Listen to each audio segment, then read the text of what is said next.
welcome to Coleman Report Live. I'm Bob Coleman. We're talking Main Street and the small business lender who helps it grow. Brock Blake Lendio. Brock, hey, I like your background. What is that? Lake Powell, Southern Utah, my happy place. Nice. How are the water levels doing there? Oh, we're struggling. We need as much snow as we can get this year. Well, we've had some rain in Southern California, so hopefully it goes your way. Hey, I want to talk to you about Lendio. By the way, congratulations. You are the, where's my plaque here? There we go. The FinTech SBA Lender of the Year. Congratulations. Nice. Congratulations. Just off the ship. It's awesome. The plaques are off the ship, so we can ship that to you today.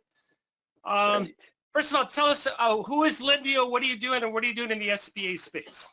Yeah, so Lendio is the largest marketplace in the United States for business loans, meaning we have hundreds of lenders on our platform, and we provide an experience for business owners to come to Lendio, fill out an application, get access to many lenders and comparison shop the best loan rate term that's the best fit for that business owner.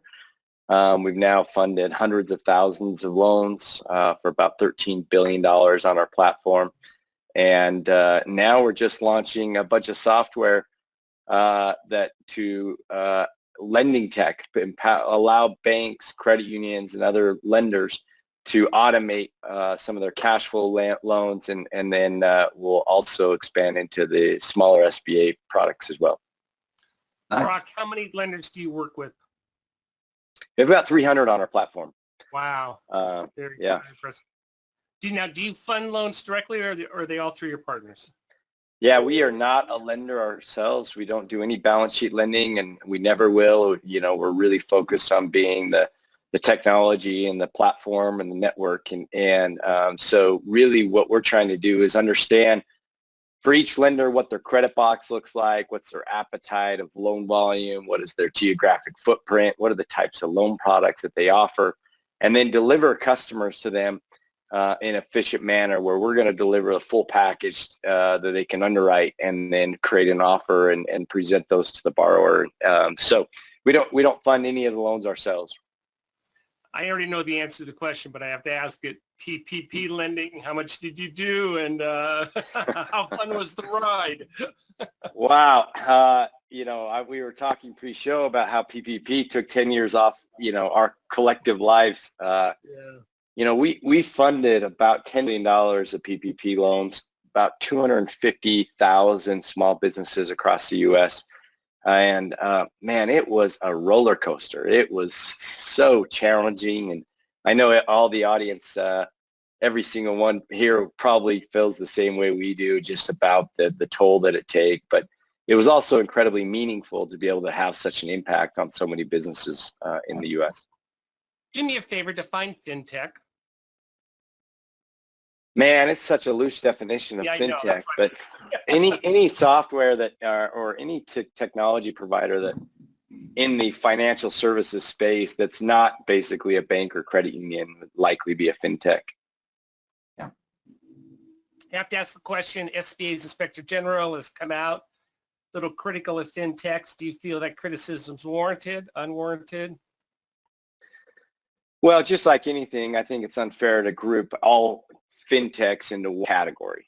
And there's some FinTechs out there that did probably more loans and less fraud than some traditional banks or credit unions.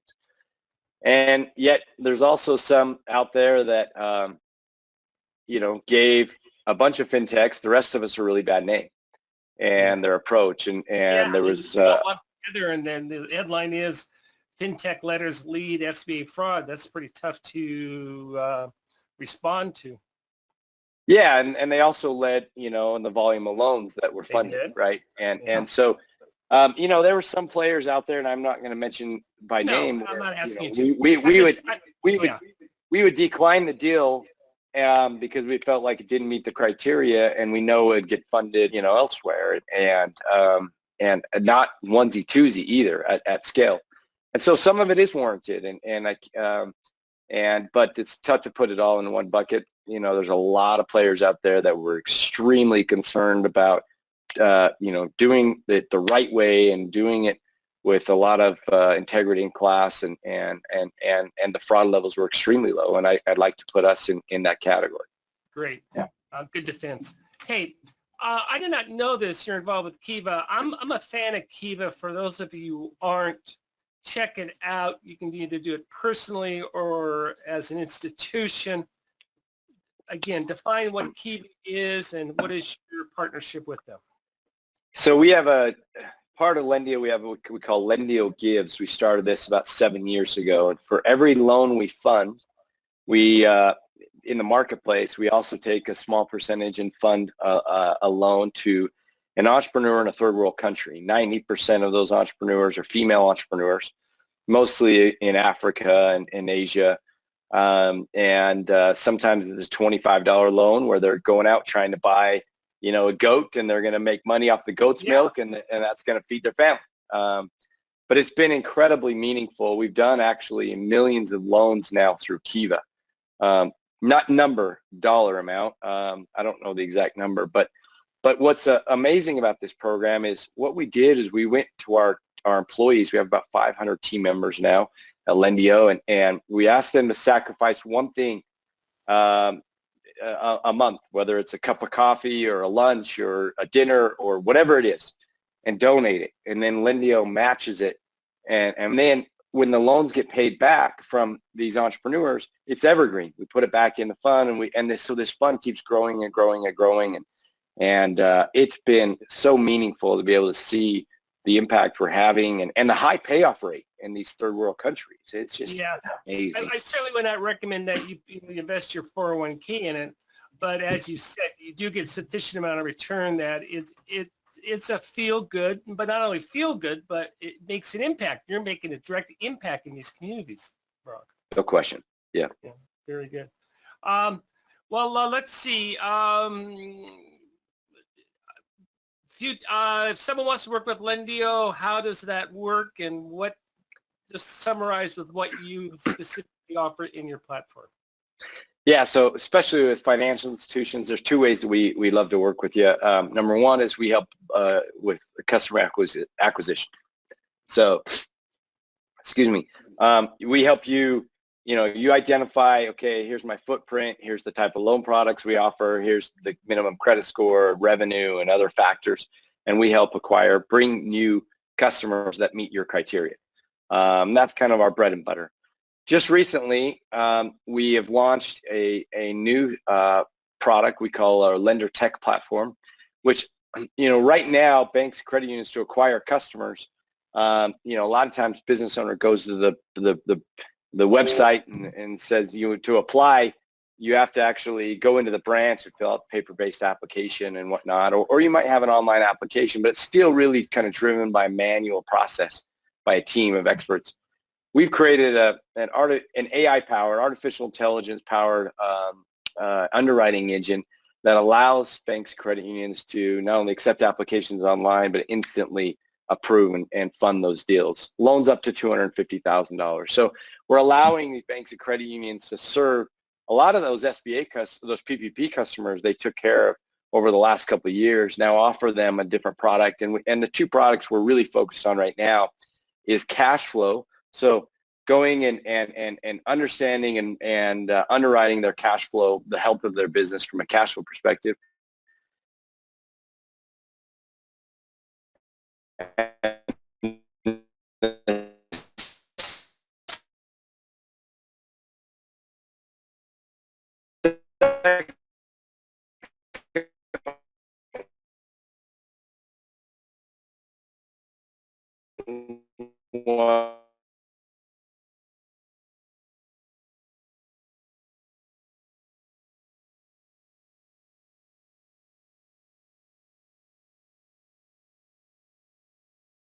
Hey, we're going to be doing this with our other winners. So Brock, I'm glad that you were able to kick it off on this. You're welcome to stick around, or you can take off. We're gonna segue into Fraud Friday, which want to make sure that thanks for having me. They're two separate segments. Anyway. Yes, please.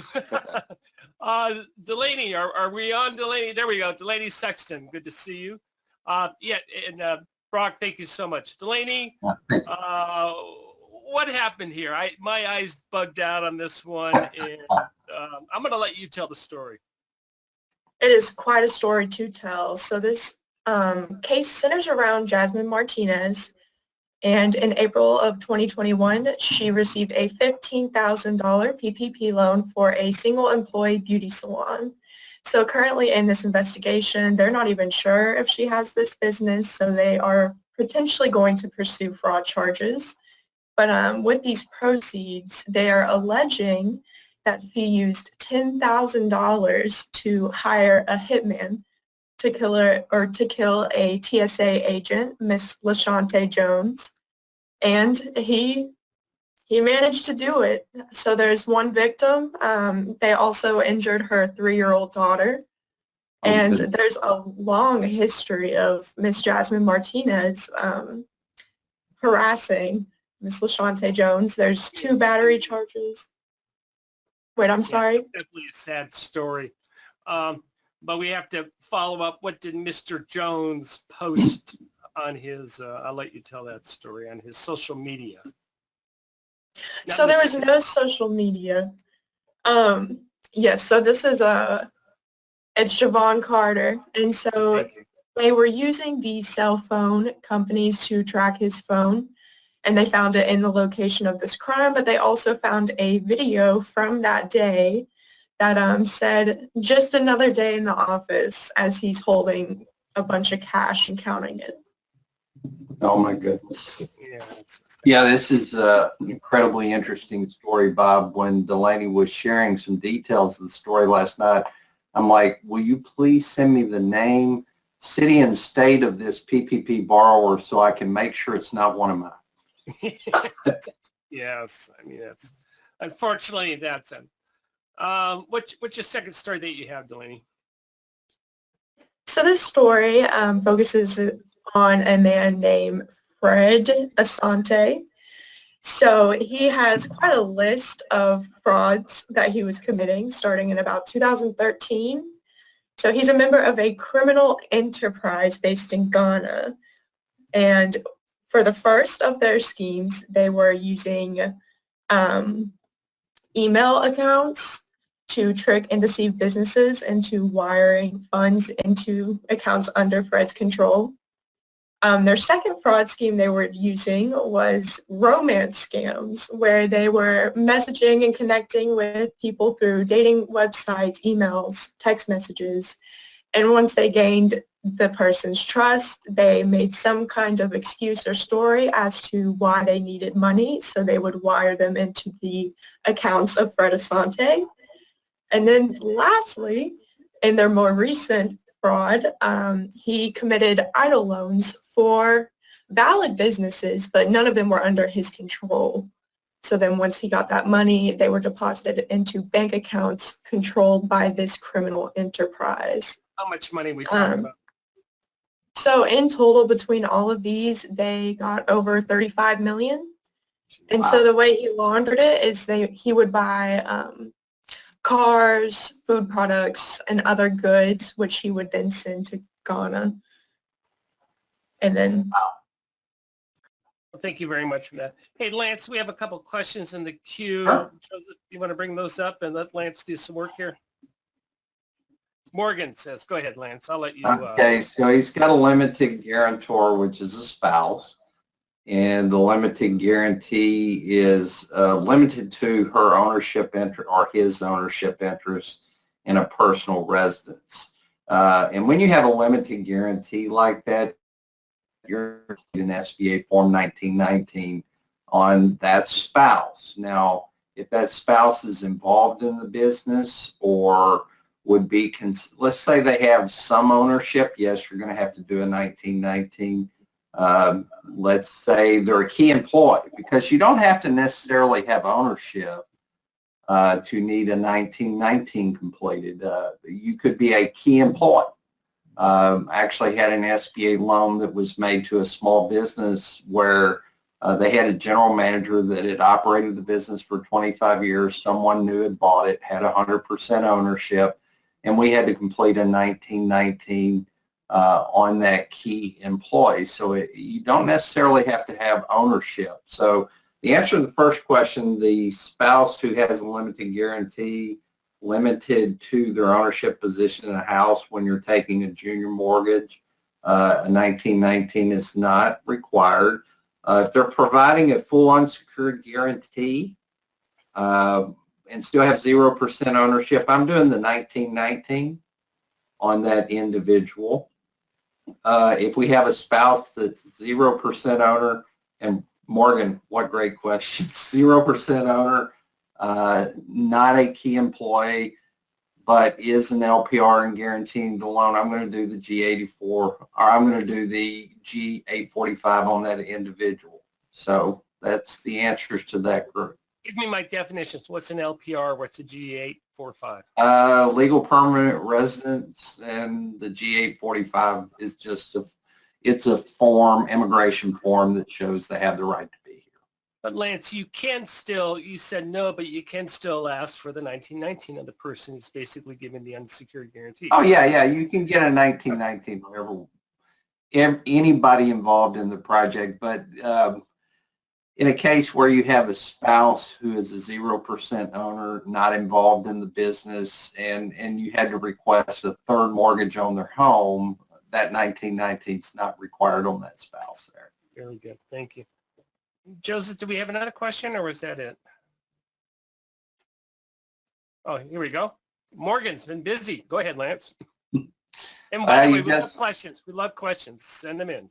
You've got someone that's had a foreclosure in their past, almost 10 years ago, and can you do a loan? A lot of it depends on what kind of foreclosure it was.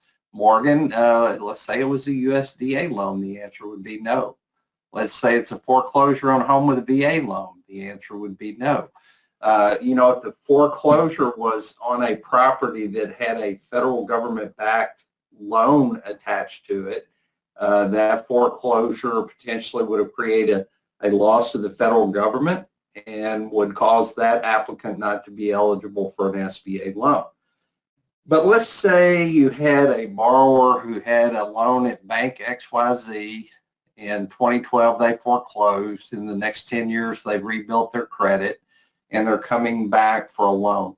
Well, you're going to use good, prudent lending sense in evaluating that, and they could potentially get an SBA loan. A foreclosure by itself does not prohibit you from getting an SBA loan. It just depends on what type of foreclosure it was. What would Lance do? Bob, I'm old and I've been doing this for a long time. Somebody who went through a foreclosure, I would want an incredibly compelling reason behind that foreclosure before I would consider doing an SBA guarantee on it. And, I would look at their efforts when the foreclosure was taking place to assist the financial institution in that. If they were combative and did everything they could to make it difficult, I'm probably not going to do the loan. So it depends on the individual circumstance and what their behavior was during that time period. But yes, somebody that had a foreclosure on a non-federally backed mortgage product in 2012, if they've rebuilt their life, rebuilt their credit, it's up to you as a prudent lender, but you can do a loan for them. Okay, very good, very good. Let's see, real quick, Lance, you're doing a cool webinar coming up on equity injection. Yes, we're going to talk about the proper way to document equity injection, some of the mistakes that you might make that you need to avoid in documenting equity injection. Yeah, it's still a very high review topic with the Office of Capital Access. Oh, just to flip to the previous slide, and we are releasing, there we go. We have all the numbers. I think we've killed all the bugs. We've called an Orkin to scrub the database. And that will be ready. The franchise should be done today, and we'll be finishing that over the weekend. Hey, we are off on Monday. Enjoy your holiday, and we'll see you next Friday for Fraud Friday. Delaney, Lance, thank you. Brock, shout out to you. Thanks a lot. And thank you, everyone, for joining us today for Coleman Report Live and for supporting America's Main Street, one entrepreneur at a time. Have a great Have a weekend. nice weekend.